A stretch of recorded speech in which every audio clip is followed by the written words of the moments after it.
I'm in San Antonio for REITs REITwise, our 2019 Law, Accounting, and Finance Conference. Joining me today is Tom Wilkin, partner and U.S. REIT leader with PwC. Tom, thanks so much for joining us. Thank you.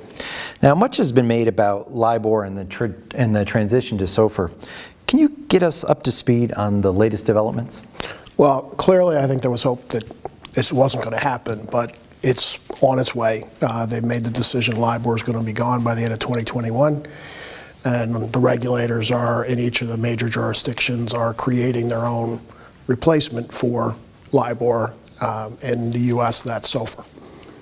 And how do you practically anticipate the transition to SOFR will occur? Do you think it's going to be a sort of a slow and steady conversion or one of these sort of overnight transitions? It's going to be an interesting transition, let's put it that way. Globally, the estimate is that there's $350 trillion worth of contracts that are in some way tied to LIBOR, and those can be everything from traditional loan agreements to derivatives to even lease agreements, although that's less relevant in most real estate leases per se. But a lot of things actually have a link to LIBOR that create a lot of tentacles for this from a practical economic perspective as well as a process and controls perspective.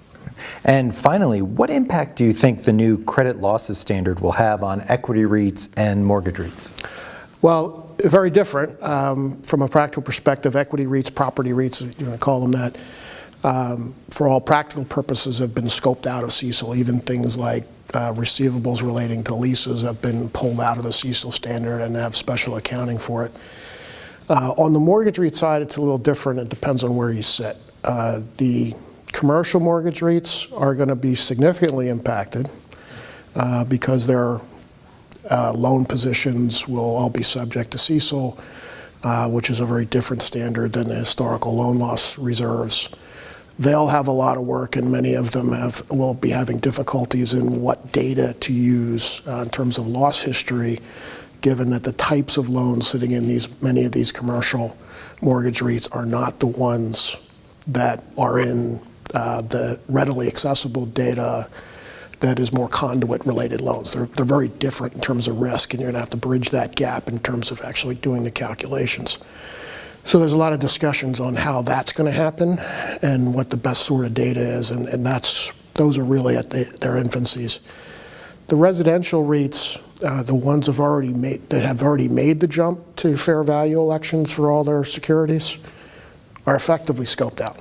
The ones that have not are all now looking for the exit hatch. They're actually lobbying to get a one-time fair value election upon adoption of CECL so that they can get out of CECL.